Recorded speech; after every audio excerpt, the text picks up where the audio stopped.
How about we start from our mentors? Maybe just to break the ice. Poonam, you go. Just introduce yourself. You might, do that maybe once, but, get the conversation started, or, wait for a couple of minutes. Yeah. I can start talking and then there's obviously raring to go as well. So we'll probably just try to warm up the room as well. So my name is Poonam Advani, and I'm a certified practicing accountant. I'm qualified as a CPA. I work with women who are interested in leveraging their money management skills, and I provide guidance as a financial coach as well.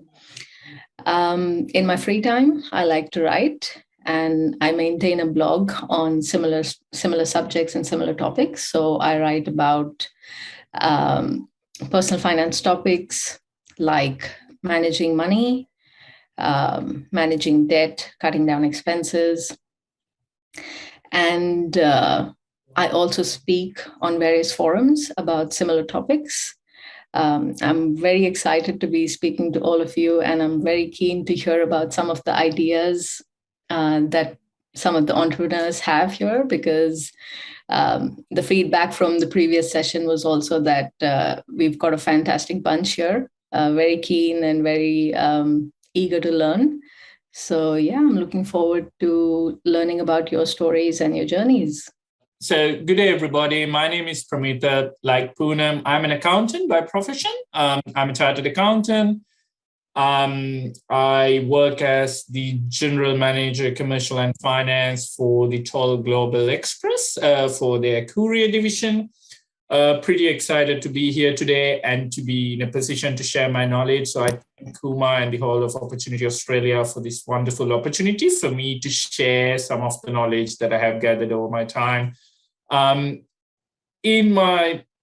Not necessarily in my spare time. So I like to get involved in volunteering. So other than getting involved in the Opportunity Australia, I do quite get involved in some of the other forums as well. I do act as a voluntary or an honorary board member for the Moreland Early Years Management, which runs about 7 early years management centers. So I act there, and also I do quite a lot of workshops, I do vlogs, and I do try to share my wisdom as much as I can and get the feedback from others when I share things to see how I can improve myself further. So as Poonam mentioned, pretty excited to be here today. Very excited to learn from you too. While we can share some of the information that we have, we are pretty excited to hear what you have to share with us, and hopefully we might be able to impart some wisdom in the whole process. Thank you very much. I suppose there'll be some more people coming. Marta. So all people are invited and have a link, but yeah, so in total we have 57 participants. Mm-hmm. But I couldn't control who is coming, who is not. It's everybody's right and wish. Mm-hmm, mm-hmm. So how long do you think we should wait? It's 6:07 now. I think that we can start because, yeah, we couldn't sit here till 10 o'clock or something. Of course. All right. So the ball is in your court, Poonam and Pramita. Right. So good evening, everyone. My name is again. So welcome to today's session on the Aspiring Entrepreneurs Program. Today we are going to focus on finance. Alongside with myself, you have Poonam. So we both are going to run the session today, and we are going to cover quite a few concepts around finance. We are going to focus more towards the business, small business side. What are the financial principles and the financial concepts that you need to start looking through when you set up your business, and also throughout the process, and also to share some tips that we have learned or that we have seen elsewhere. While we have a Q&A session at the end of these, we'd encourage you to ask any questions that you have throughout the session. So there is no formality that you need to wait till the end of the session to ask. Feel free to interrupt at any time. You can use the chat function, or you can raise your hand and ask questions from either Poonam or myself, and we'll try our level best to answer those today. In case there are some questions which are technical in nature, which we need a bit of a time for research, we'll make sure that we get back to you in due course with the right answer. So with that, first thing is first, when we run any financial session, we'd like to start with this particular disclaimer. So just to be clear, the information provided during today's session is general in nature and is not intended to accommodate your personal financial situation. It has been prepared for general education purposes and does not comprise any form of personal or individual financial advice. So it's very important that we share the information which we are going to share are of generic financial nature. But as we said, happy for you to raise any question throughout the whole presentation. Now, what do we have for you today? So this is the agenda we are going to cover. We are going to start with an overview of the small businesses. And we're going to talk about why it is important and why you are the backbone of Australia, why you are the backbone of any economy, not just the Australian economy, I would say in any economy. We talk about what we call as the 30-day action plan. Look, we understand some of you have already have a well-established business with you, and some of you are at the early stage of setting up your business, and some of you have already done the due diligence and moving towards the next stage of your business. But we thought still it would be good that we share some of the key concepts from the financial angle so that you get to understand what are the things that you need to do. So then we are going to start talking about the various structures available for you to set up your business. Once we do that, we are going to move on to some of the core financial concepts, start talking about the P&L, the balance sheet, the cash flows, what are the key differences that you can see. We're going to touch base on the budgeting. I know budgeting can be an interesting topic. People talk about budget, people talk about forecast, and even the RBA governor talk about the forecast of where he sees the interest rate is going to lie, and then we see what's going to happen actually. So we are going to touch base a bit. Don't worry, we are not going to start speaking rocket science there. We are going to make sure that it is intended for this particular forum from the business perspective. We will touch upon a bit on the debt and some of the free resources available. Then we'll finally move on to the Q&A session. As I reiterate myself, feel free to ask questions at any time. Feel free to interrupt us at any time if you have any question. Right. Now, why the small businesses are important for us? Now, we're going to throw out some statistics first. As you could see, only 3% of Australian businesses employ more than 20 people, which means 97% of Australian businesses are small, family-operated, mum and dad type of businesses. And combined, they employ around 5 million people. So that's almost 20% of the Australian population.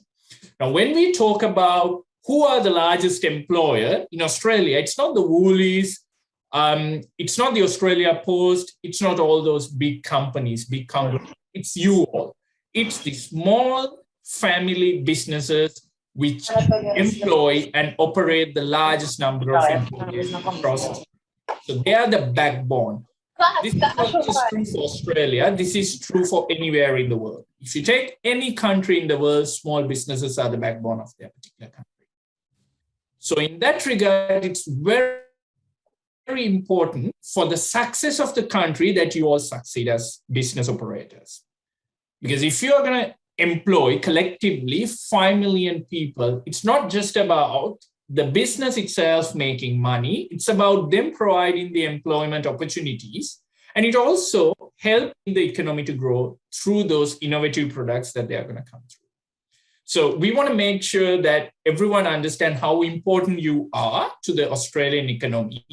And that's why even the government itself is quite adamant. And they have quite a lot of resources which are available free of charge for anyone to access because they understand how important you all are for the Australian economy. Now with that, we're going to start talking about what we call as a 30-day action plan. Look, the 30-day action plan is pretty much intended to someone who is going to start a new business. But as I said at the beginning of this presentation, we appreciate that some of you have already started the business. So I still think this is still applicable for you, given the fact that you would always need to start reevaluating your business idea as the time passes by. Now, this particular concept is inspired by Scott Pape. Probably some of you may have heard about Scott Pape. So he's what you call as the barefoot investor in Australia. And he has written a couple of books which are bestsellers about finance in Australia. So I'd encourage, if you are interested in trying to understand basic of finance, for you to go to a library and starting reading those through. Those are available in any library. And also there are a lot of free blogs available that you would be able to access that.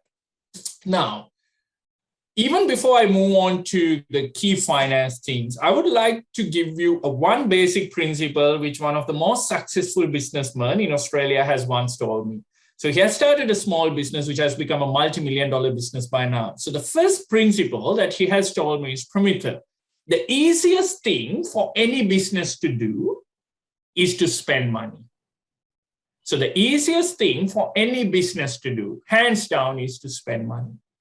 But the difficult thing for not just to business, for anyone to do is to make money. So that's coming from a finance person. Poonam and I have finance backgrounds, so we all are pretty conservative when it comes to spending money. And that goes with the business as well. So this is not coming from a finance person. This is coming from a very successful business person. When you start your business, the first thing people always try to do is spend money. Splash the money up front, because we always get encouraged that, yeah, you need to spend money. You need to spend money on all these flashy things in a business.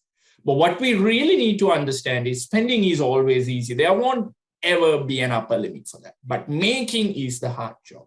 So that's the first principle, even if you are a large business owner, that you need to bear in mind. And with that, we'll start with what you really need to do if you're at that early stage of your business. Or even if you are an established business, which you really want to reevaluate, probably this is something you might want to take a stock of. Now, I started talking about why it's important that you don't waste money or don't just spend money, don't be on a splurging wheel. More often than not, what we generally see is when businesses start, they start talking about all these things which might not necessarily sell the product or which might not necessarily move the needle. For an instance, you might initially start talking about coming up with a flashy website or coming up with your business cards or coming up with some of the advertisement materials. But the first principle for any business, in my view, is that before even do that, we need to first evaluate and see what's the business that I need to move forward. How you can do that, you just do an idea dump.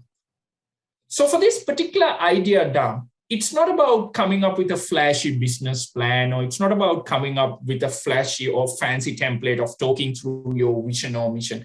It's simply about trying to understand what you are really good at. Because remember, you tend to do better when you do things which you are good at. And this also goes into the corporate philosophies as well. There is a concept called strength-based training. You see, we were always being told we need to always work on our development needs or weaknesses or whatever. But instead, if we focus on our strength, because even you can be the most perfect person in the world, but everyone has development needs. So instead of focusing on the development need, what if we focus on our strengths? Sometimes you might be an excellent person in fixing things. Sometimes you might have fixed things to your family or to your friends, or maybe there might have been a new pram which has come through. No one was able to figure it out, but you were able to figure it out. Sometimes you might be someone who is pretty good with gardening. Or sometimes you might be someone who's pretty good with small kids, pretty good with kindergartners. So these are the things that you are pretty good at. So you first do an idea dump and try to figure out what you are really good at. Once you do that, you can pick which one works well for you. And for this, I'd rather recommend that you stay in a quiet place and do that. You don't, again, have to book any places or anything. You can go to a community hall. You can go to your local library. Just spend some time there, half an hour, 1 hour, if you can't find I would say, quiet time at home, and start putting that idea dump and try to figure out which one is you are really good at. Once you pick your idea, which is really good at, that's potentially be your business idea. More often than not, what that essentially is going to mean is there would have been hundreds of people in the market already who have tried, tested, and been successful in that idea. Now, there could be instances once in a while that you might come up with a very innovative product where no one else has developed that. A classic example, 20 years ago, when Mark Zuckerberg came up with Facebook, there probably wouldn't have been some other social media platform. So that's pretty revolutionary. But more often than not, I'd say 99% of the time, the product or idea that you're going to come up with, there might have been hundreds of others which are already available in the market. Which also means they have already done the market research for you. They have already done the hard work for you to tell you what's best, what works well in the market, and what doesn't work well in the market, and what are the things that you need to be aware of. So that's already available in your fingertip through your smartphone or through just browsing through website. Just a fact I'd like to mention: the information that's available in your fingertip today is more than what the United States president possessed 20 years ago. So whatever you have, whatever the information that you have, the president of the United States didn't have that information 20 years ago. So that's how powerful the world has become. All what you need to do is you just need to Google. So Google has become our go-to place to find out information. So once you find your business idea, you try to figure out who else have been successful in this arena, and you try to replicate their view towards this. So that's potentially the first step. Be it coming up with a new business, or be it you're trying to reinvigorate, or you're trying to come up with a new product for an existing business. And once you do that, it's important that you identify your customers. Because remember, you might be offering the best product in the world, but if you can't find that customer base, you're not going to make money. And when it comes to customers, it's always important, be it finance, be it marketing, or be it HR, that you know what you're offering to. I'm not talking about the mission statements or the vision statements or those ideas. Again, I'm just simply talking about what you're going to offer. Remember, it's about helping the customer. I'd always say finance is always what we call as a helping avenue for you to be successful and for you to offer what customers really want. So you can pretty much say what I'm really going to offer to customer and how I'm going to help the customers. And then have conversations with the customers. And when you start your business, the first thing is the conversations, which I was referring to, you can start with your confidants, your colleagues, your friends, and your family, because they can give you honest views. And also you can start that conversation with your mentors, because some of you might already have mentors. So have that conversation with them. That's free advice that they're willing to give you so that you can become successful in your business. And once you know that this is the product that you're going to offer, this is the niche market that I'm going to compete, then you need to set the price. Now, when it comes to price, people will always come and talk. Finance people like me will come and talk about all those complex pricing methodologies that you need to apply. But here is the principle. When it is business, it's always customer comes first. You do not need to get swayed down with the complex pricing formulas, which finance is going to offer you. All what you need to do is make sure your pricing is market competitive. Simple as that. And that's what all these complex pricing methodologies would ultimately tell you. As long as you make your pricing market competitive, you would be in a position to get the business that you require. Again, you have information available through social media, just by browsing through Google, and it is going to give you that information for you to set the price right. And then it's also quite important that once you set the price, it's also important that you find customers. Again, I refer back to the social media platforms that you have, the Facebook, the Instagram, the TikTok. These are pretty fantastic avenues for you to start promoting your business. Majority of the offerings are free.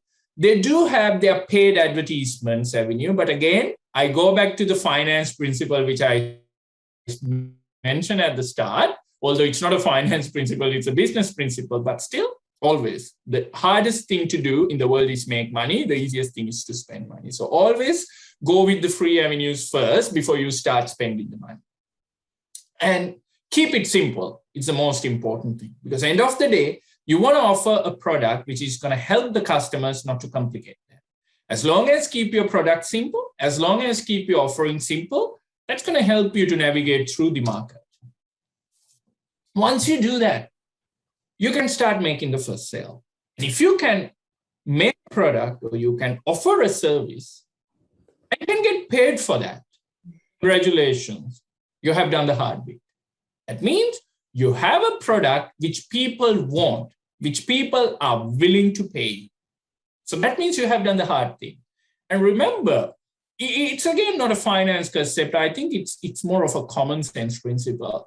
I'd always say, be it you're a businessman, be it you are an accountant, be it you are someone, an employee in a company, I think the first time when you do something, it's always good as a rule of thumb to go above and beyond. Because that's their first customer. They trust your product. You don't have a proven history as yet with that particular customer, but they trust your product and they bought it. So it's always good to go above and beyond. It's always good to understand what they really need. Always good to call them and ask whether you have satisfied what they really wanted, whether the product has been satisfactory. If so, you can ask them to give you a review. Because remember, success is always going to be what we call as, it's not going to be linear. In business, the success is always going to be exponential. I'll give you one concept. If you have $10,000 today, or I would say if you have $1,000 today, and if you just invest in a small index fund, which delivers 10% annual return, at the end of the 7th year, it would have become 2,000. At the end of the 14th year, it would have become 4,000. 21st year, 8,000. 28th year, 16,000. So the power of compounding, once Albert Einstein said, the compounding is probably the best mathematical discovery ever. It's not linear. It's not going to grow slowly. It's going to grow exponentially. And that's why you see in business world, sometimes you see this winner takes it all, because it's always going to be exponential. And when you read through all the success stories, one pattern emerges. They're pretty good in managing their financials, and at the same time, they're pretty good in satisfying the customer needs. And if you satisfy the customer needs, they're going to give you the referrals. If they are not, please go and ask for them. Go and ask them to write a Google review. Go and ask for them to keep a Facebook review. Or go and ask them to just put the word in mouth. For people in your community, tell them, yeah, this is the person who might go for this particular service. And that's important. And then you are in the hard water. You are going to make some sales. At the last stage, you have started making some sales, and you can, then it comes time where you would start reevaluating whether your pricing is right, whether you have enough resources to help you, or then you need experts supporting, helping you. And that's the time probably you would start thinking through whether you'd need to get an accountant, whether you'd need to get a lawyer, whether you'd need to put up new structures and everything. So that's that time. So you see, you first do the hard work. You first do the business hard work, and then you start moving towards all these added services that you could start think of. And then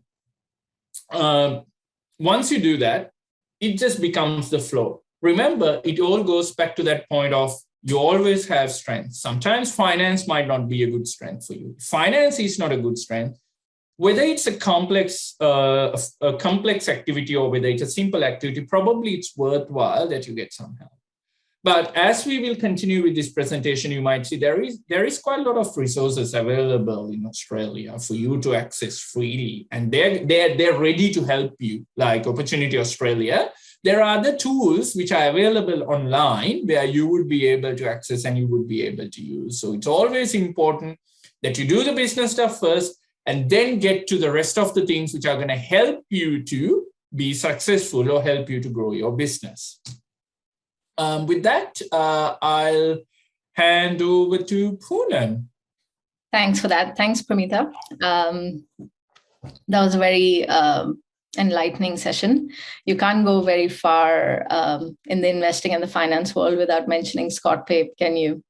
My journey as well was kind of inspired by him. So it's great to see him sort of make a comeback here as well. But yeah, diving straight into the key principles of setting up a small business. Now, as most of you would have experienced already, entrepreneurship is a tough and often lonely journey. So to make things easier for yourself, there are a few key principles that I want to touch on, sort of like hacks as well, that you should look at whilst you're taking the step to start your own business venture.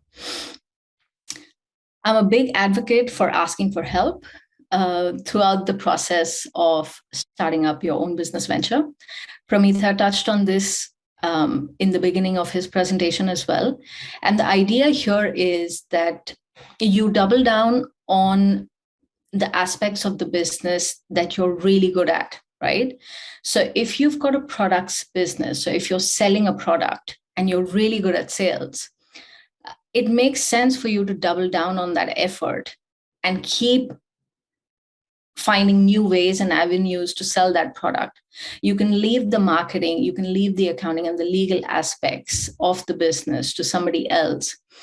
Now, what this does is it lets you get professional help, so you can leverage off of the expertise of professionals in aspects of the business that you might find yourself struggling in.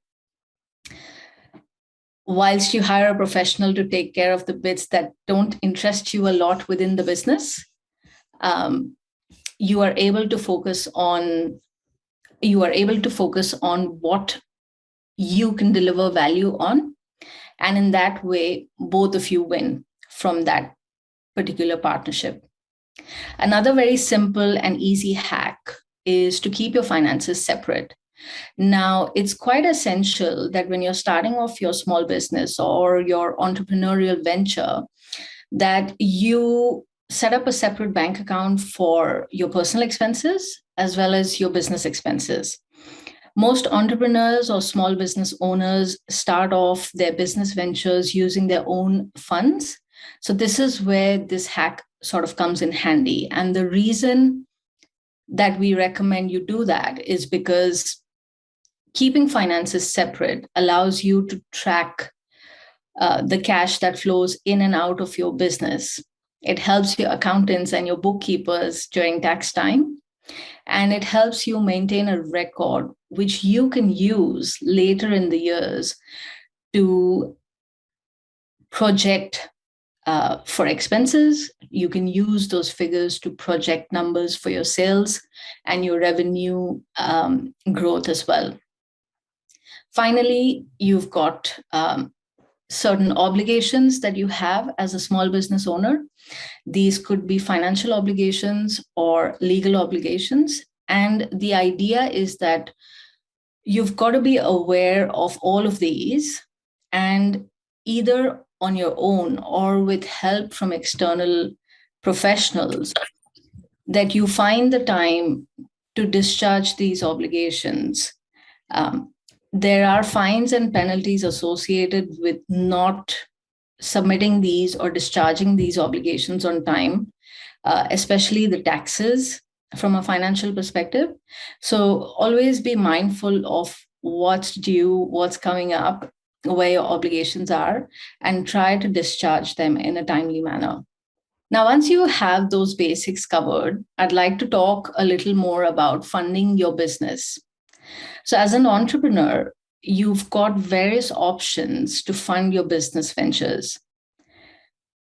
Most of you would have heard of equity fundraising, debt fundraising, and then there are other sources as well, like savings and government grants, crowdfunding, and microfinance.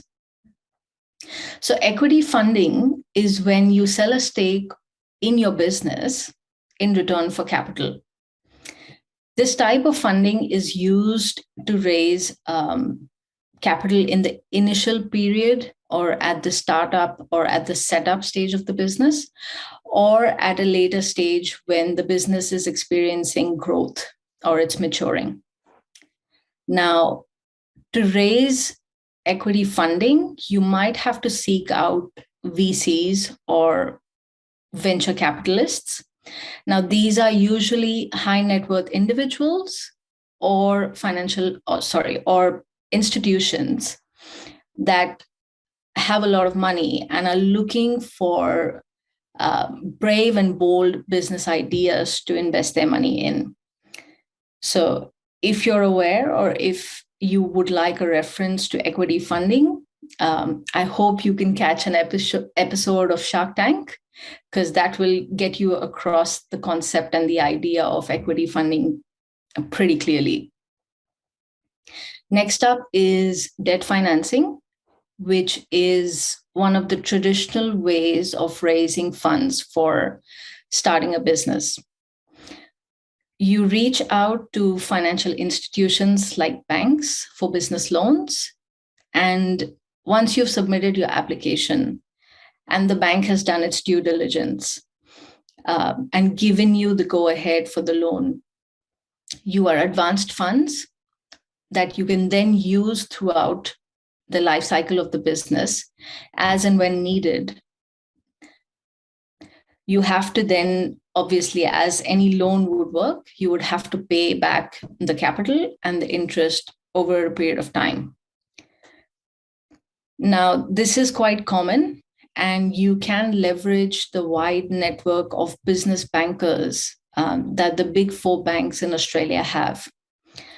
You can look at Commonwealth Bank, the NAB, ANZ, and Westpac. There are also mid-tier banks that help with business loans. So if you're unable to reach a business banker with the big four banks, don't forget to look at mid-tier and other financial institutions as well. You've got other sources of funding, like obviously using your own savings, government grants as well. Now, government grants are usually quite regulated in that there is a whole criteria of, there's a whole list of criteria that you need to satisfy to be eligible to receive a government grant. Once you've received the government grant, there is also sometimes a criteria attached to how you can spend those funds. So you just want to make sure that when you're seeking a government grant or a council grant, that you're eligible to receive that grant. And then once you've received the funds, that those funds can be used for the purpose that you're seeking the grant for. Just as an example, if you're applying for a grant of $10,000, the grant could have a criteria to say that those funds can only be used to buy capital equipment. But if you're running a digital business where you may or may not need capital equipment at all, you might end up applying for the government grant and find out later that the $10,000 you've received, you cannot spend that money on anything except expenses of a capital nature. So it might just have been a redundant step in your journey towards obtaining funding. You've also got the option to seek funding from the general public in a process that is called crowdfunding. You'll have to reach out to the public through marketplaces that are available on the internet. So this is almost like an IPO for a company, where an established company goes out in the market and seeks investment from investors, people like you and me, in return for shares. So on a crowdfunding platform, you're still going out to the wider public and requesting for funds. It's a relatively new concept, but it's worth exploring if you feel that your business idea is sellable and is able to grab eyeballs of the general public. You also have microfinancing options, but these are more popular in developing countries, and they focus mainly on marginalized sections of society. So it's definitely another option of funding that you can explore. And with that, I think we can move on to the next slide as well, which is focused on setting up your business. So once you've got your funding sorted, there are some aspects of the financial aspects of setting up your business that I would like to highlight or bring to your attention. So the first one is of business structure.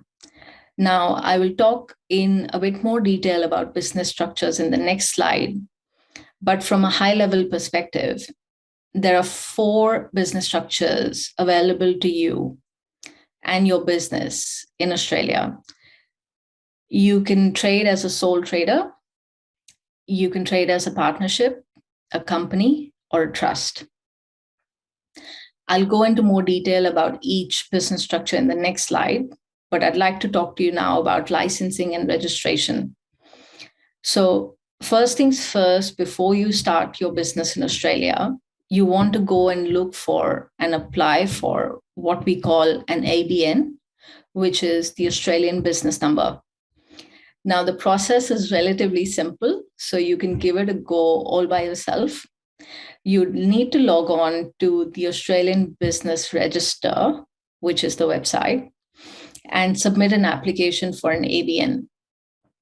The process is fairly simple. They ask you for very basic information.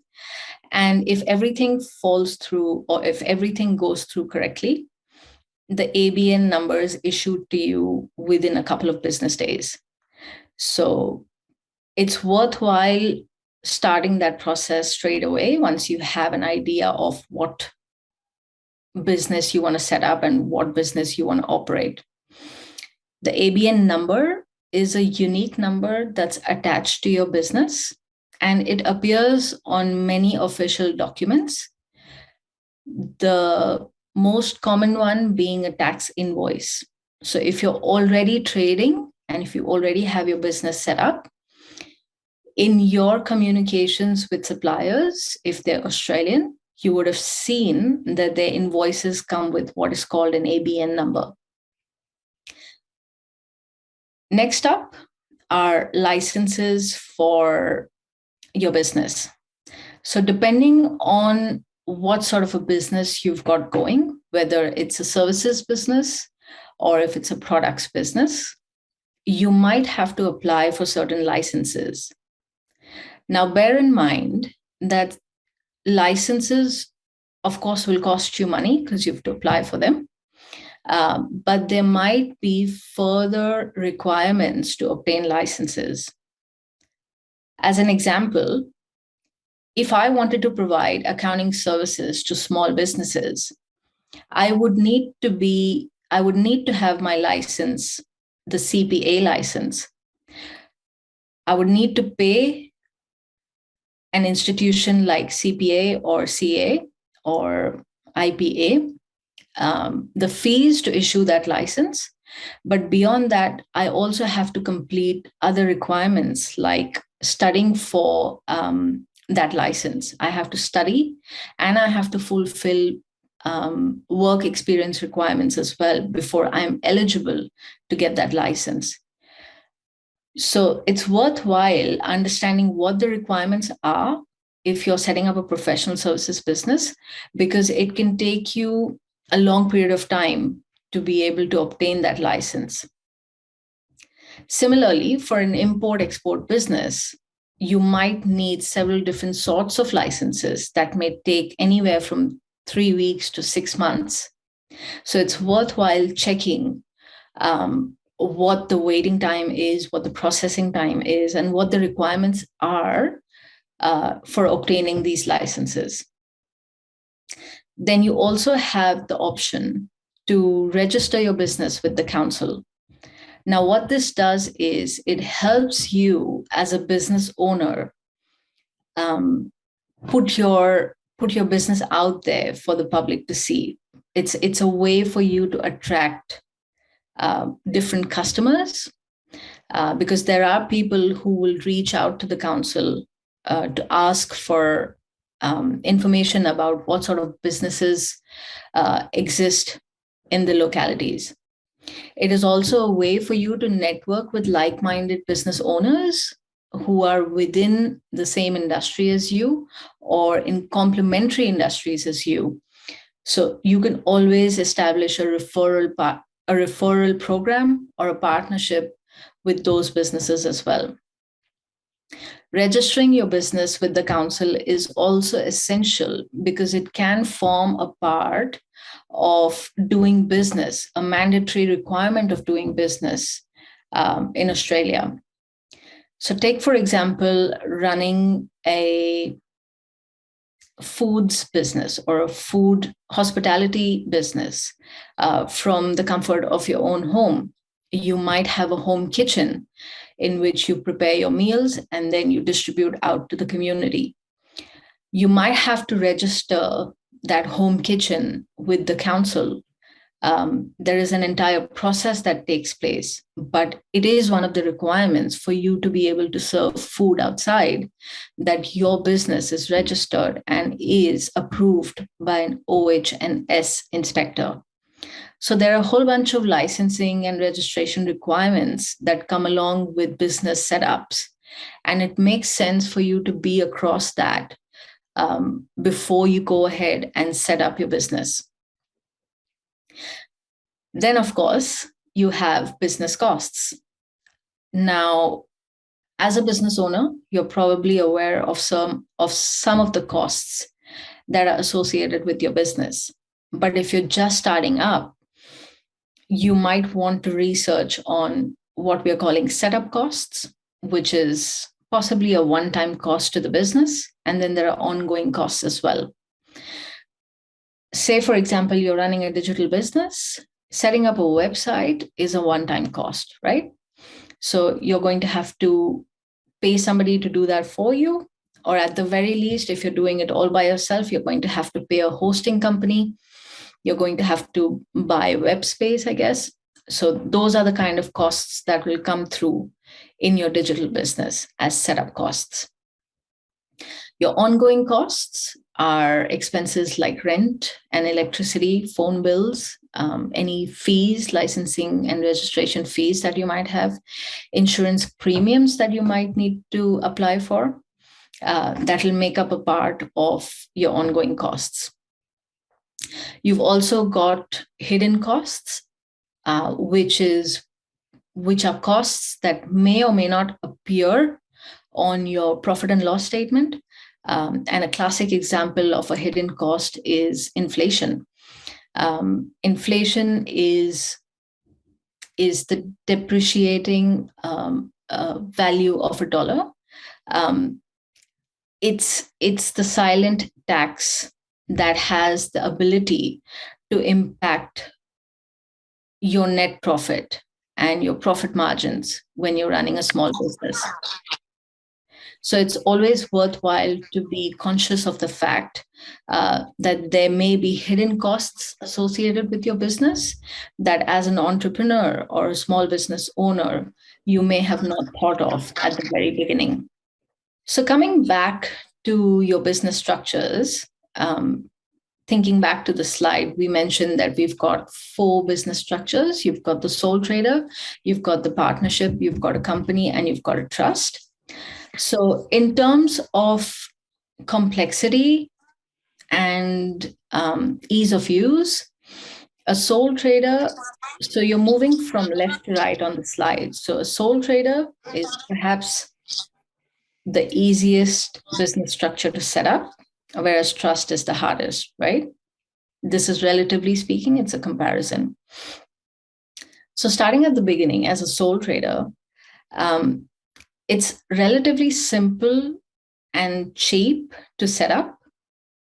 It's not complex in that most business owners or most entrepreneurs start off as sole traders. You, as the small business owner or the sole trader, get to keep all the profits and also the losses. And consequently, then you are personally liable for tax on all net income. You've then got what we call the partnership, which is a similar setup to a sole trader, but it goes a bit deeper than that because it involves two or more people. There are different types of partnerships with different liabilities and obligations, but these are all defined in the partnership agreement or a partnership contract that you need to start off with before you decide to operate as a partnership. Again, a partnership is relatively easy and inexpensive to set up, but a recommendation here, which is again general information, would be to seek the assistance of a lawyer in setting up your partnership agreement, because the partnership agreement will hold all the clauses, it'll hold all the information on how the partnership is run. So everything from your roles and responsibilities as a partner, your stake in the business, your profit share, any dispute resolutions, those are all the kinds of things that need to be addressed in a partnership agreement for it to be successful. So definitely seek guidance from a legal perspective, from an accounting perspective as well, if you do decide to embark on a partnership. And ultimately then, if you're thinking of giving yourself a more formal structure or giving your business a more formal structure, you might want to consider setting up a company. Now, relatively speaking, a company is more expensive to set up and it has higher running costs. There is also a bit of complexity from an administrative perspective when you're setting up a company. So it's worthwhile understanding your reasons for setting up the business as a company. The company is a separate legal entity in the eyes of the law. So what that really means is you, as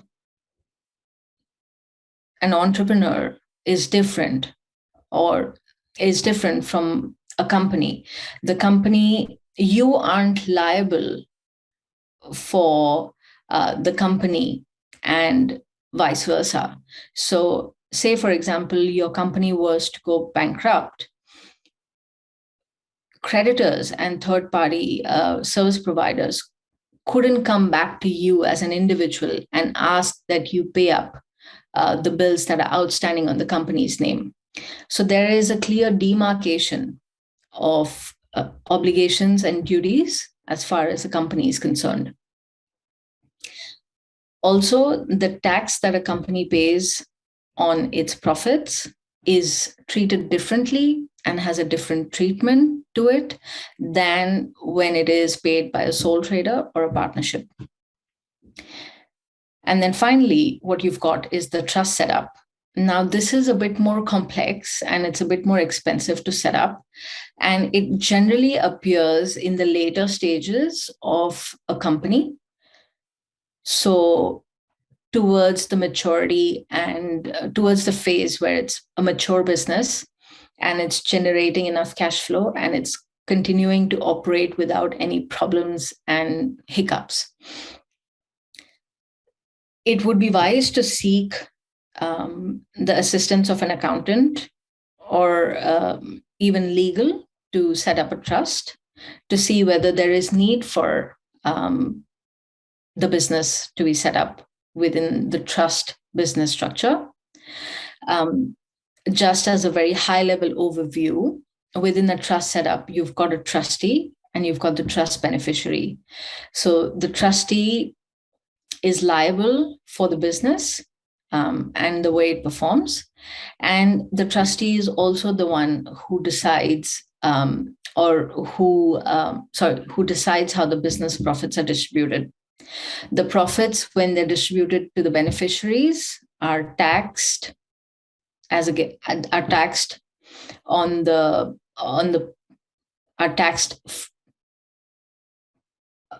to the beneficiaries as well. So the trust, so to speak, as an entity does not pay any tax. Now, once we're across the business structures that are available to us within the Australian landscape, there are some other aspects of the business from a financial perspective that you need to be across as a small business owner. Taxes are one of them, financial statements, and then budgeting and forecasting. Now, I will speak a little more on financial statements in the next slide, and Pramita will talk in more detail about budgeting and forecasting. So I'll bring your attention back to the taxes. Now, any profit-making entity is liable to pay income tax in Australia. And whether your company turns a profit or not, you still have to lodge your income tax return. This is an annual return, and it's paid, and this return will be paid on the profits that your company is making. In the event that your company has made a loss, the treatments are different, but the tax is still, you still need to lodge the income tax at the end of the year, at the end of the financial year. The second kind of tax that you want to be across is the goods and the services tax, which is the GST. This is currently 10% on most products and services across Australia. Now, depending on the size of your business, you may be eligible or you may not be eligible to pay GST or to file your GST. So it's worthwhile, again, checking with your accountant whether your business is eligible to be registered as a GST payer. The next one you've got is payroll tax, which comes into the picture when you're talking about employing people in your company or in your business.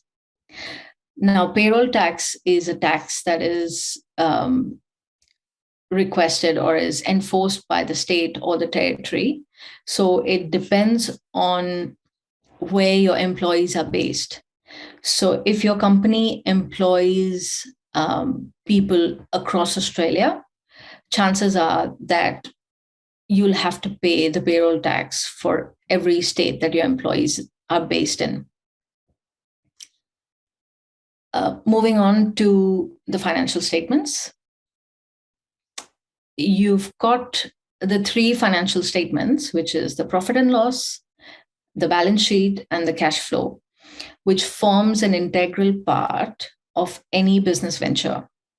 The cash flow more so from an entrepreneurial or a small business owner's perspective, but it's good to be across the other two as well, which is the profit and loss and the balance sheet. So the profit and loss is, or the income statement, the profit and loss statement or the income statement shows you or gives you a snapshot of all the income that's generated in your business and all the expenses that are incurred by your business. Ultimately, the profit and loss statement tells you if you're making a profit and how much that profit is. And if you're not making a profit, whether you're breaking even or you're making a loss.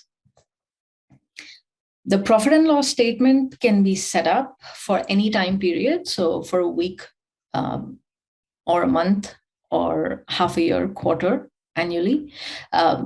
It's normal or it's very usual to make your profit and loss statements on a monthly basis. It helps in keeping an audit trail so you understand exactly what's going on a month-on-month basis in your business. If you keep a profit and loss statement on a monthly basis, it helps you compare and contrast. It gives you an idea of the changes that your business experiences on a month-on-month basis.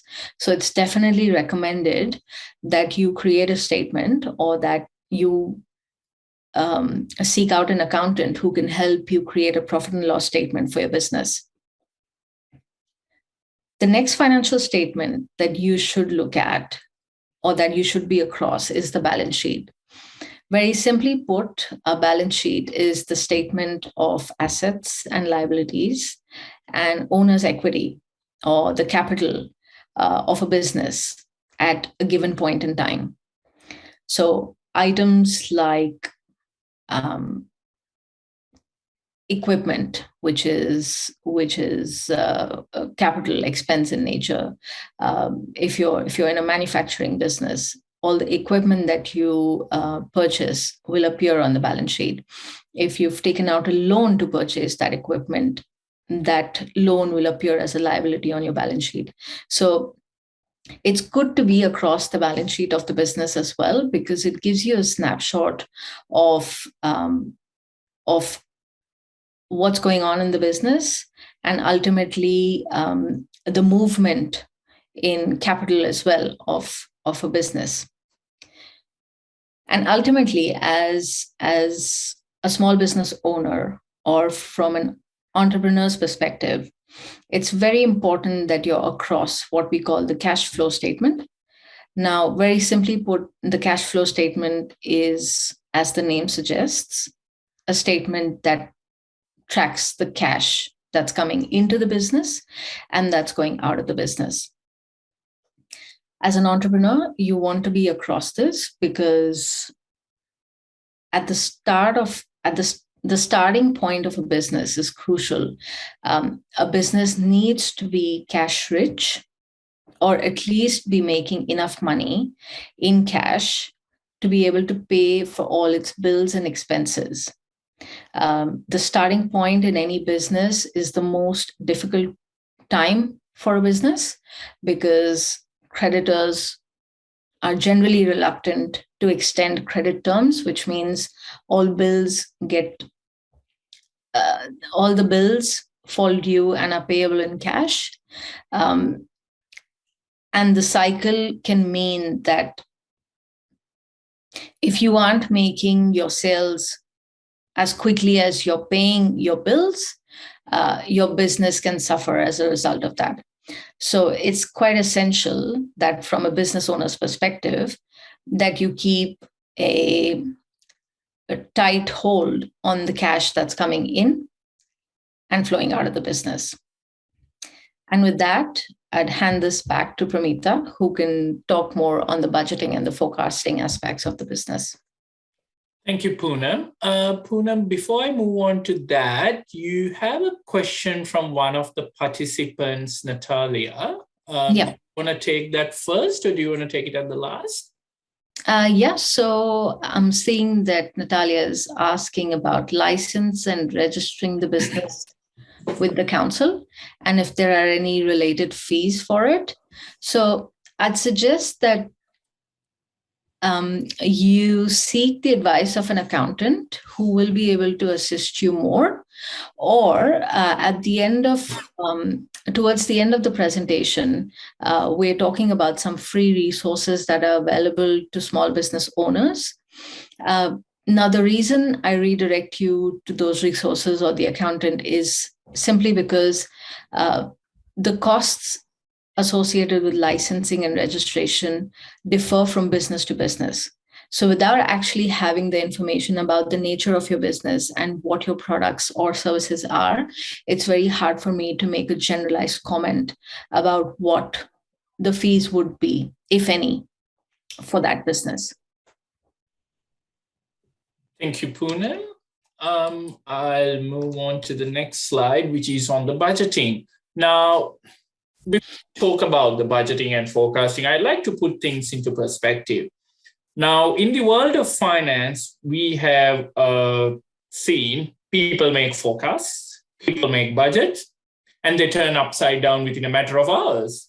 Now, I'll give you a few examples. Just this time last year, the governor of the Reserve Bank of Australia said he would not expect the interest rate to go up till 2024. So based on that forecast, people end up going millions of dollars of mortgages. And look what happened after a few months. Over the last 4 months alone, the interest rate has risen by 2.35%. So that means if you have a mortgage which is worth $500,000, the extra repayment that you have to make now is $1,000 compared to what you were making at the beginning of May. So that's one forecast. Another forecast. Just a few months ago, the JP Morgan made a prediction that the oil prices are going to hit $150 a barrel. 2 days after, the same forecaster said, now the oil prices are going to hit $70 a barrel. You see, there is a wide gap between the forecast, which was made within a span of just 2 days. Now, the same thing we say in the finance world. What is more dangerous, the knowledge that you don't know or the knowledge that you think you know? It's a latter. And that's what sometimes the budgets and forecasts tell us. Now, with that context in mind, let me start to the world of budgeting and forecasting. Look, accountants love budgets and forecasts because that gives them extra work to start with, to be perfectly honest with you. That also gives them a flavor, that gives them like they are in control or they seems to have a crystal ball about the future. But the reality is it's not. Budget and forecasts are all about future. And the concepts of economics and the concepts of finance always differ from the concepts of physics. Why is that? Because in the world of physics, protons always behave the exact same way. Whatever the condition you put in, ceteris paribus, which means keeping everything else equal, they always behave the exact same way. That's why the concepts that you have in physics can be proven in a laboratory. Now come to the world of economic, the business and finance. We do make budgets and forecasts with assumptions, assuming everything else is going to stay the same. But it's never the case. I'll give you a classic example. When people come up with forecasts, I will start talking about the budget, but then let's go back to the basic principle of interest rates, which RBA governor forecasted last year. Now, when he was forecasting it would remain at that level for the next 2 years, he was expecting households not to incur too much cost, households not to demand too much. And he was expecting the savings to remain at a stable stage. And he was never expecting the oil prices and the demand push inflation to go up rapidly. But you see, when it comes to economics, it's always about people. It's always about people's behavior. It's always about that unknown, which you can never know. Now, take an example. At the start of year 2020, the airline industry was poised to make a massive growth of 7%. All the budgets and forecasts of all the major airlines, be it Emirates, be it Qantas, be it whatever the airline, they had a massive or beyond year in going forward. But what happened? COVID hit. I wouldn't think that anyone would be in a position to have budgeted at the start of 2020 or at the end of 2019 that COVID is going to hit and all our budgets are going to be decimated. So that's it. That's the unknown. So that's the open mind that you need to have when it comes to budgets and forecasting. It's not a crystal ball. That's the first thing. It will give you the guidance, but it is definitely not a crystal ball. So the examples I gave you hopefully would give you that guidance. At the same time, I started by saying we as accountants always love to make our lives complicated by coming up with flashy Excel workbooks with worst case scenarios, the best case scenarios, the medium case scenarios, and also have some flashy software, be it TM1, be it Tableau, be it At-Risk. We use all those scenario analysis and come up with these wonderful budgets and forecasts. But as a rule of thumb, as a business owner, you don't want to do that to start with. You would rather want to know what's your future hold. It's just going to be a guidance for you. And how are you going to set it up? The key principle that you need to understand is whether you are going to make money through this business or whether you are going to lose money. That's the first thing that you need to know. So Poonam talked about the P&L or the profit and loss account, the cash flow statement, the difference between that. So by doing budget, the first thing that you would like to understand is whether this business avenue is going to give me money. And also, it will give you a sense, what if I work for someone, what the money that I'm going to make? Am I making at least that by doing this business? So you get that idea about what's the difference between what you would earn by working for someone or doing something else versus doing that business. Now, the basic budgeting principle, you need to have a kind of what your revenue is. Revenue is nothing but your price multiplied by the number of times you offer your service or number of products that you offer. And then you take your costs into account. It can be if it is a restaurant or a cafe that you run, the staff wages that you need to pay, all those statutory obligations which Poonam touched earlier, which you need to put into account. So those are what we call as variable costs. It varies depending on the revenue. Then you also have what we call as fixed cost. Fixed cost are your mortgage interest payment, your rent, if it is not a mortgage, if it is a rent. It could be all those registration costs which we talked about. So that you need to incur irrespective of the fact whether you generate revenue or not.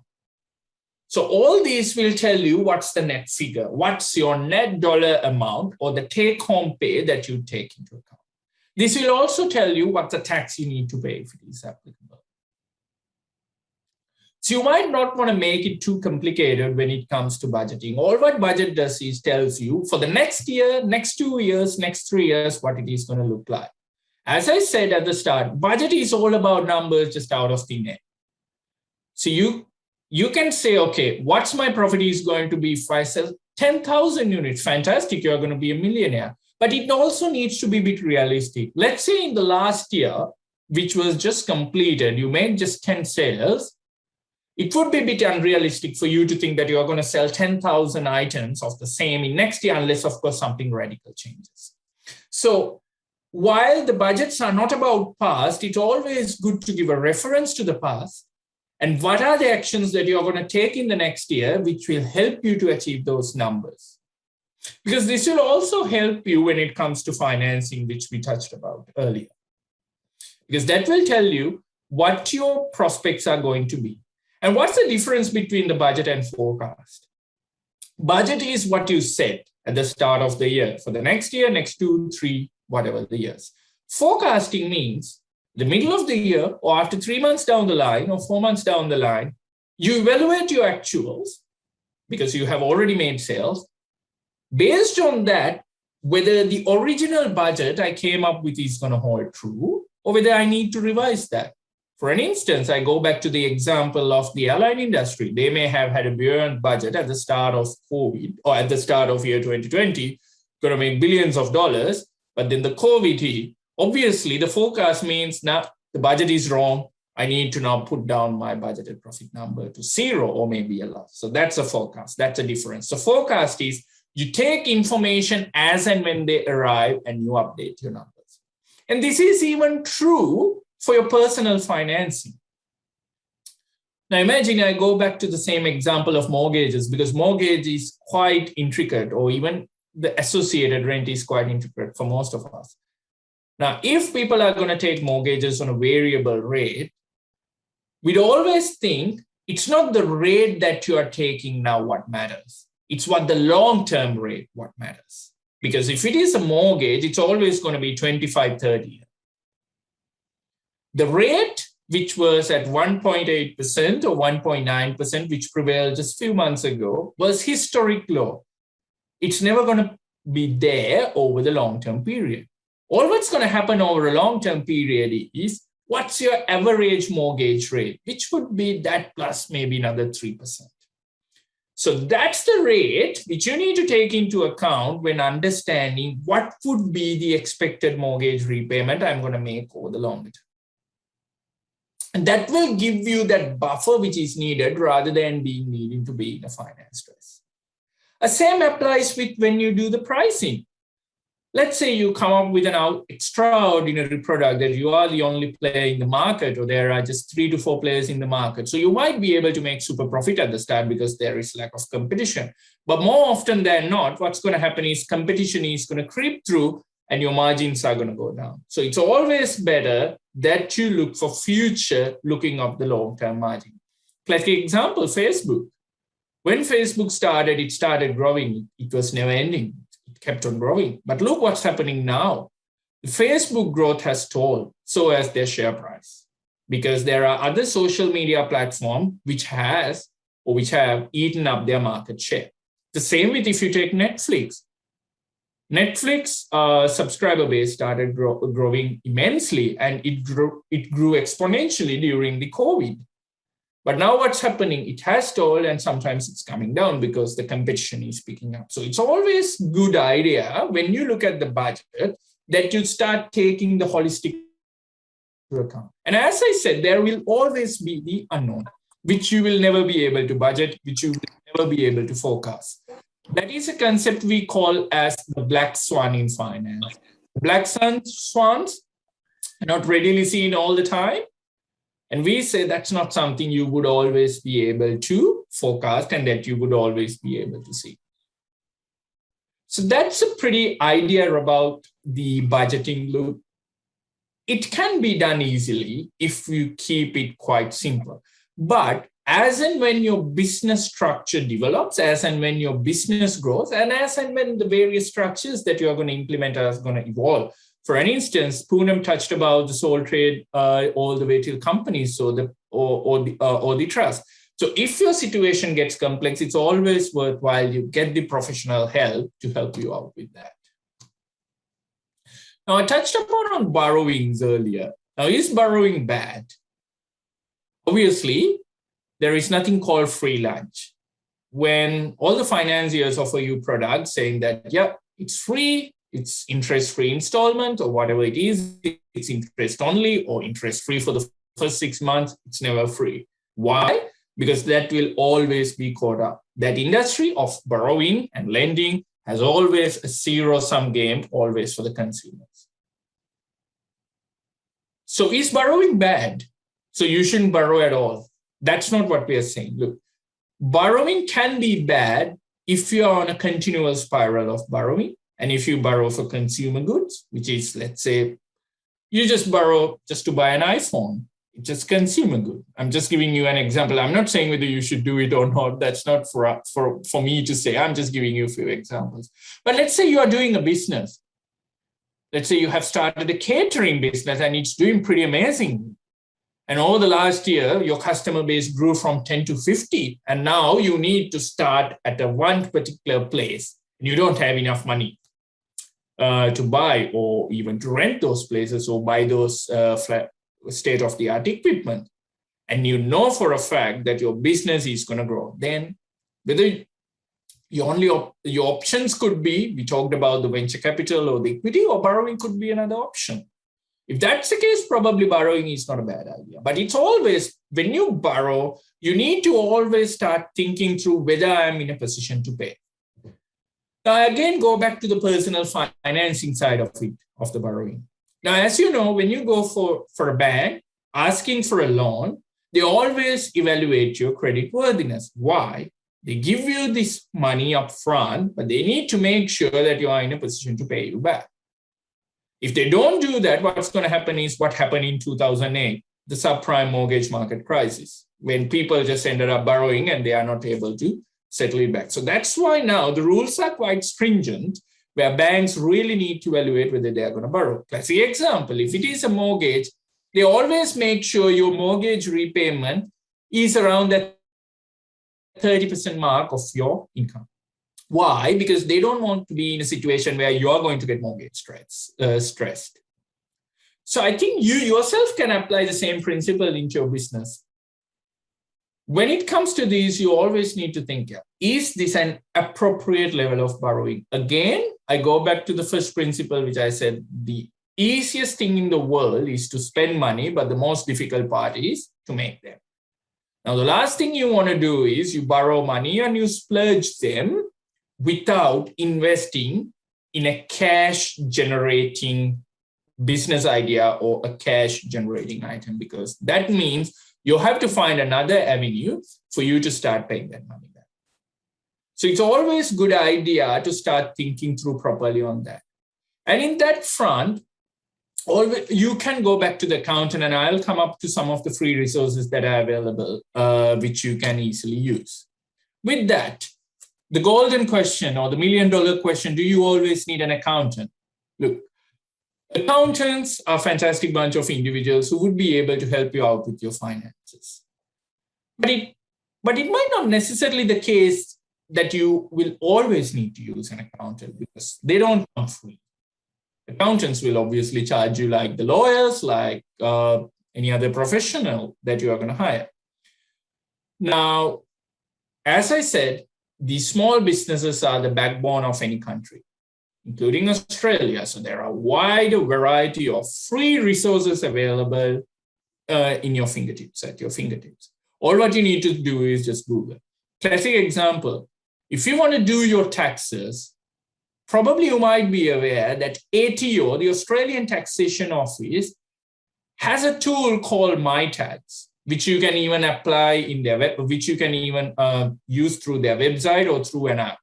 All what you can do is you can start recording your income and expenses there. Maybe you sold or your expenses, and it will automatically calculate your tax liability. You don't have to do anything. So you don't have to go and get an accountant to do it in a spreadsheet. It all automatically does. And at the same time, there are a lot of banks, a lot of superannuation funds, a lot of unity trust, and a lot of government organizations who offer various templates available, which you can easily use. These are very user-friendly. And some of the questions which some of the participants raised about taxes, for an instance, you can just go to the Australian Taxation Office website and do simple Google search. Let's say, for instance, you're not sure whether you can claim your uniform cost if you're working. All what you can do is go to the ATO website and search claiming uniform cost from tax. That will give you the answer with examples. Or sometimes in your business, you are not sure whether the rent you pay for your house, and you are using half of that for your business, whether you can claim that. All what you can do is just simple, go to ATO website and search. It will give you the answer with examples. So you see, there is a lot of free resources available. But at the same time, things are not always simple. Things can get complex. Your structures can get complex. Or sometimes you really need an accountant. When that's the case, I think that's when you really need to use an accountant's professional help, because they will navigate through with you what you need to do. But first thing first, if the key principle that you need to bear in mind is, if your situation is not complicated and you are quite fond of using those tools and you are quite good in browsing through, just Googling the answers, I think that's your first step. And then as the situation gets complicated, you could start using an accountant. Look, there are a lot of free resources available. And that's the beauty of this country. There is a lot of free resources available that government is willing to provide. There is Small Business Debt Helpline. And the good thing with these people, and even the National Debt Helpline, these are independent financial advisors who will advise you free of charge. They don't have any agenda. They don't get any kickbacks or commissions from anyone. All what you need to do is you just speak to them and they will give you honest advice and government funding. So if you're struggling with debt, always reach out to the National Debt Helpline or the Small Business Debt Helpline. And even the ATO has a small business line. These are just some list of some of the free resources that are available. And also there are some freelance financial consultants available. All what you need to do is just search them and just work through with them if you feel that some of your financial situation is complicated. Or they might sometimes refer you to an accountant if that's the best thing for you to do. But always feel free to try to use these free resources available. And there are quite a lot of templates available. These are being developed by the government. These are being developed by some of the banks, even the big four banks. If you go through, they have some very usable templates which are available. And even some of these funds which are there, they have templates for you to start talking about what's the income that you need to retire early, things like that. We call it as FIRE movement, financial independence, retire early. There are free tools available which tells you what's the level of income that you need for you to do that and when you can actually achieve that FIRE. So look, as I said, you have information at your fingertips. It's all about using that meticulously. And it's unfortunate that the education system doesn't give much information into the finance, but finance is always a backbone, not just in a business, but also in the personal sense of it. Just to provide you some statistics further, and this is again coming from one of the Nobel laureate economists who talked about why money matters. Now, one of his key principles he used was, we all know money can't buy you happiness. That's a fact, right? Money can never buy you happiness. Happiness doesn't come from money. If money can buy you happiness, all what you need to do is just print, maybe you just go to Google and you print like $100 bills. I mean, not illegally, I'm just talking about those fake print and just see whether you can have happiness. Or even if you just have millionaires, even if you speak to billionaires or millionaires, they would tell you money will not buy your happiness. But the important thing is, lack of money can buy you misery. That's where it becomes important. And the research has indicated that after you earn the minimum income level, which in Australian standard is just over $50,000 per year, that's it. That's what you need to live a life. Just because 50,000 become $50 million, that's not going to give you 50 times extra happiness. But when you speak to people, people might tell you, nah, that's not the case. You buy a yacht, you buy everything, that's going to give you happiness. But that's not what it is. So what you really need to understand is, yes, money is not going to bring you happiness. But at the same time, if you do not sort out your finance, it is going to bring misery, because it's like a snowballing impact. I talked about the concept of compounding. The financial success comes in a compounding basis, so as the financial misery. So unless you keep a tab on your finances, it's going to become a problem. So that's why it's important that you don't let it be a problem for you, so that you can enjoy the life. It's not about being a millionaire. It's not about being those fancy things that you see in TV or social media. It's about getting your finance together.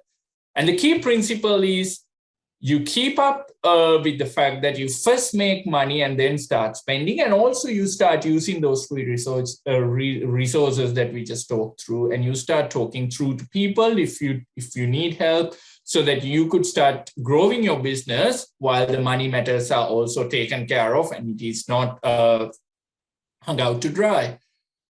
So with that, it concludes the formal presentation for today. Now, if you have any questions, please feel free to raise those to Poonam and I. Pramitha, I think while you were talking about borrowing money and credit, there was a question that came through. Yeah, I'm just reading that. Credit and borrowing money is bad. Reports to attract money to start a business. So if I understand it correctly, look, I'm not saying that credits are always bad. All what I'm saying is the borrowing is not always bad. Let me get that straight. But what I'm telling you is it needs to be meticulously managed. Just to go back to the same examples I gave you, if you're borrowing to splurge, if you're borrowing on consumer goods, you will always end up in a debt cycle, because that consumer good is never going to give you income, because you have to pay it back. But on the other hand, if you're borrowing for an income generation, or even for that matter, if you're borrowing for your own house, what that's going to tell you is that's going to save rent. So that's pretty much saving money. So that's pretty much going to bring you money. And the same with the businesses. You might need to borrow money, but it's all about borrowing for your ability. You borrow what you can pay back. Borrow so that you could save money or you can generate money. But you do not end up borrowing on things where you are just going to splurge away, because you will end up paying interest. And the last thing is you end up borrowing and you end up consuming those, and the interest gets piled up and up and up, where you will end up paying the interest for the rest of the life. And that's why the Australian government has strict rules when it comes to credit card borrowing. Now, if you have a credit card, the credit card companies are obliged to send you a statement which shows you, if you just make the minimum payment, how long it's going to take for you to settle that debt. When you see that, sometimes you get a shock in your life. Sometimes it tells you, if you just make the minimum payment, it is going to take 30 years just to settle this small debt. But the item you bought, you might not going to last it for 30 years, that item. So that's a pretty, the concept. And also that's why Australia also has strict regulations by using credit cards for gambling, because they know it's so bad that if people do that, the interest keeps on getting added up. So again, going back to the point, borrowing is not always bad. It's all about how you are going to borrow and to what extent that you would want to borrow. Thank you. It's a very interesting presentations, but can you leave these presentations after meeting? Yes, we are presentation. So yeah, we will upload that. So yeah, no problem. Because there are many informations, and I think we should analyze it all. And where I can find this information, these presentations. Definitely, we can send the presentation. Yeah. Yeah. So thank you for the presentations and too many informations. So Prameetha, I might ask you a question. Yeah, sure. So I know you spoke a bit about budgeting and forecasting. So from a small business perspective or an entrepreneurial perspective, how do you get started with the project, right? Like, how do you get started with a budget? Because you might be at the beginning of your journey where you don't have historical information to use to maybe project into the future. So what steps can small business owners or entrepreneurs take to effectively budget for expenses, incoming expenses, and even maybe do a little bit of forecasting activity on the side? That's a good question, Poonam. Yep, that's really right. Like some of the time you will, you will not have the historic information for you to do a budget. I think that's where that market research comes into play. So it goes back to that point of 99% of the time, what you have done is something that is already being done by someone else. So you may already have 4 to 5 people who have already gone through the process like you have. So that's when that will give you a flavor of pricing. Like I'll give you an example. Let's say you want to start a cake business. Now, when you do that, there are ample lot of, if you just go and do a simple search in Instagram, there are multiple hundreds of small cake business owners who are doing a fabulous job. And also you can see they also talk about how they do pricing. Like some of them actually share details about how they do pricing. Like for an instance, they might say, look, a cake, a 1-tier cake, they might say it takes us 4 hours and this is the number.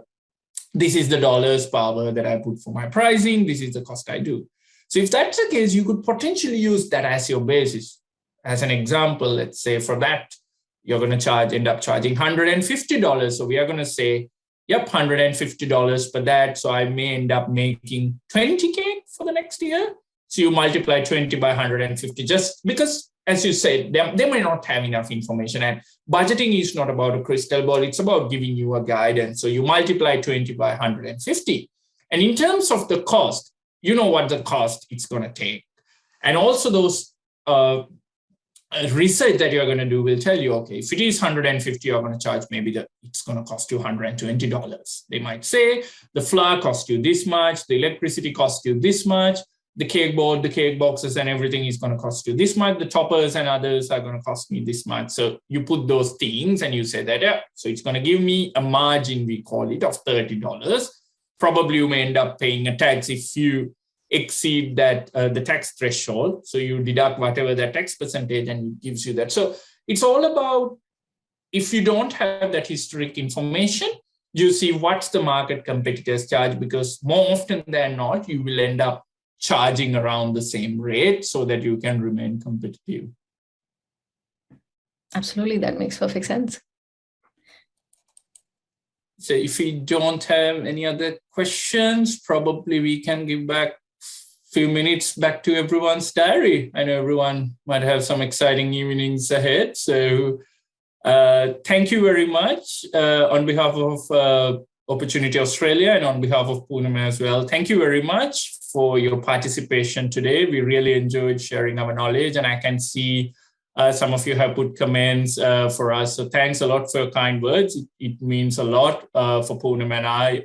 And look, we would make sure that this presentation is shared with participants, because someone has asked that. So we'll make sure that this reaches you.